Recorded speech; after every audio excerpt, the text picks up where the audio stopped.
嘅定象我非常滿意。從而你領軍有功，賞你黃金100兩。謝謝賞識，但微臣只係本着份內事。其實副將同參謀長功勞仲比我大啊！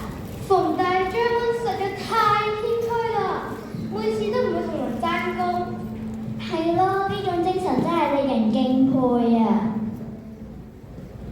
有一次，劉秀長途行軍嚟到營陽，嗰陣正正天寒地凍，部隊又凍又餓。好凍啊！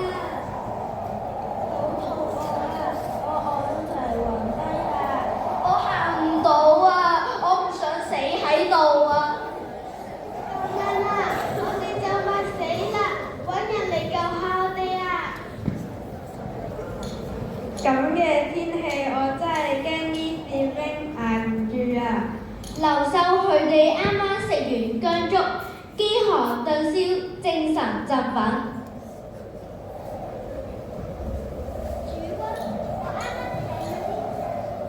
主君，我啱啱喺附近請咗啲白食，主人，呢薑粥俾大家食啊！劉秀佢哋啱啱食完薑粥，飢寒頓消，精神振奮。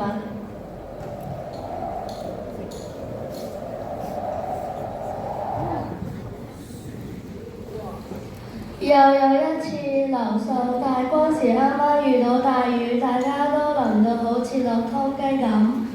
哇！好大雨啊！我成件衫都濕晒啦。點算啊？再咁樣落去，我哋會淋病㗎。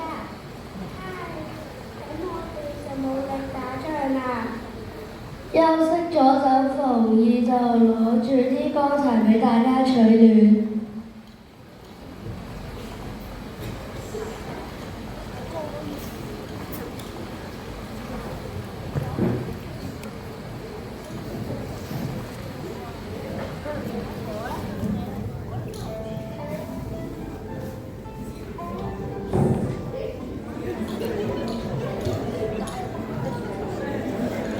馮異多年嚟為我披荊斬棘，平定關中，真係幫咗我唔少啊！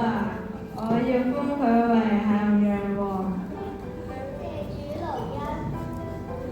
成語披荊斬棘，比喻清除一切障礙，起堅苦中開路，前進勇往直前。